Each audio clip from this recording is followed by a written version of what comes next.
Horror कहानियाँ थी। कौन थी वो? मैं 8 महीने की प्रेग्नेंट थी और अपनी डिलीवरी के लिए अपने मायके गई थी। माँ ने मुझे फोन पर बताया, घर के पीछे की तरफ जो खाली जमीन थी ना, वहाँ पर एक नया कमरा बनवा लिया है। इतने सालों के बाद जैसे ही अपने घर में कदम रखा, कुछ अलग सा लगा। माँ, ये घर के पीछे की तरफ नया कमरा बनवाने की क्या जरूरत थी? अरे बेटा, घर के पीछे दूर दूर तक खाली जमीन है। तेरे पापा को कई दिनों से लग रहा था कि यहाँ पर एक कमरा बनवा लेंगे तो ताजा हवा मिल जाया करेगी। अब तो ये सब छोड़ और चल जल्दी से दूध पी ले।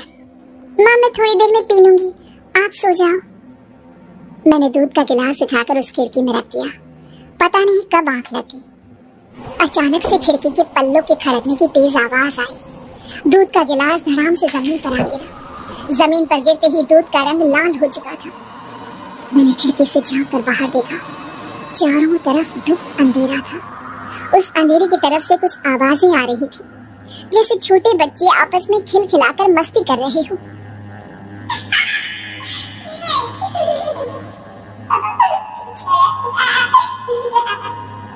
इतनी रात को इतने घनघोर अंधेरे में बच्चों की आवाज कैसे आ रही है?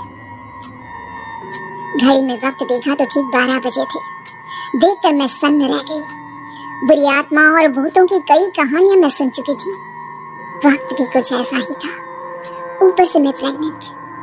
सुना था कि ऐसे वक्त में अक्सर बुरी आत्माएं औरतों का पीछा करती है, तो क्या मेरे पीछे भी?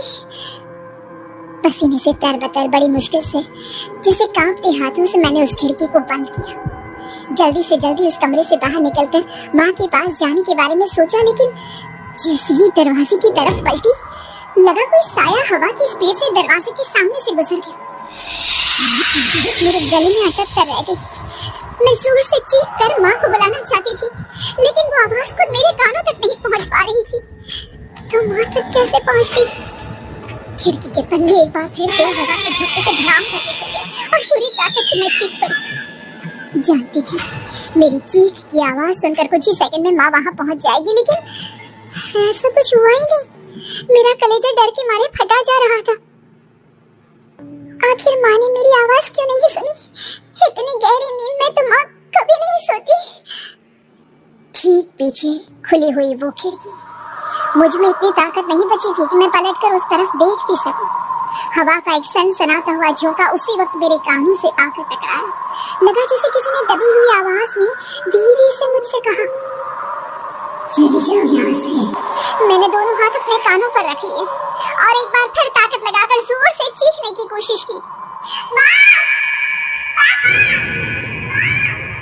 मेरी आवाज उस कमरे की दीवारों से टकराकर वापस मुझे ही सुनाई दे रही थी। जितनी ताकत के साथ मैंने चीखने की कोशिश की थी, कुछ ही देर बाद उससे कहीं ज्यादा तेज और दर्दनाक चीख मुझे सुनाई देने लगी। ये आवाज ठीक मेरे पीछे खिड़की से आ रही थी। वो आवाज मेरे कानों में पिघलते हुए लोहे की तरह गिर रही थी। उन आवाजों में हैवानियत थी। वो आवाजें किसी इंसान की नहीं है, इतना मैं समझ चुकी थी। कांप रहे हाथों से मैंने अंधेरे में कुछ ढूंढने की कोशिश की। तभी अचानक मेरा हाथ बेड पर रखी टॉर्च पर पड़ा। किसी तरह ताकत लगाकर टॉर्च का बटन ऑन किया, लेकिन ये क्या? सामने दरवाजे पर 3 छोटी लड़कियां खड़ी हुई थी। उनके हाथ में स्टील के चमचमाते हुए चाकू थे। मैं घबराकर लड़खड़ाई और पीछे की तरफ हटी, लेकिन तब तक वो मेरे पास आ चुकी थी।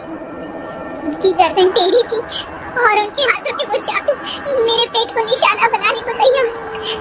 मैं जोर से चीखी, नहीं, छोड़ दो मेरे बच्चे को, मत मारो, मत मारो, छोड़ दो मेरे बच्चे को। सोनाली, क्या हुआ बेटा? तू इतनी डरी हुई क्यों है? उठ बेटा, क्या हुआ? हड़बड़ाकर मैंने अपनी आंखें खोली। देखा तो दिन निकल आया था। माँ मुझे जगा रही थी। मेरा चेहरा पूरा पसीने से लथपथ था। क्या हुआ बेटा? तुमने कोई बुरा सपना देखा क्या? मैं अभी तक अपने पूरे होश में नहीं थी। वो मेरे बच्चे को मार देगी माँ। वो लड़की मेरे बच्चे को।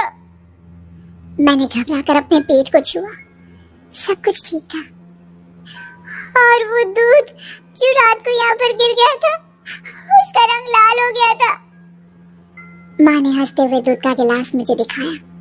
तुमने दूध पिया ही नहीं, पूरा का पूरा ऐसे ही रखा हुआ है। तुमसे कहा था ना सोनाली, सेहत के लिए लापरवाही ठीक नहीं बेटा। लेकिन मैंने तो सब कुछ अपनी खुली आंखों से देखा था। ये सपना कैसे हो सकता है?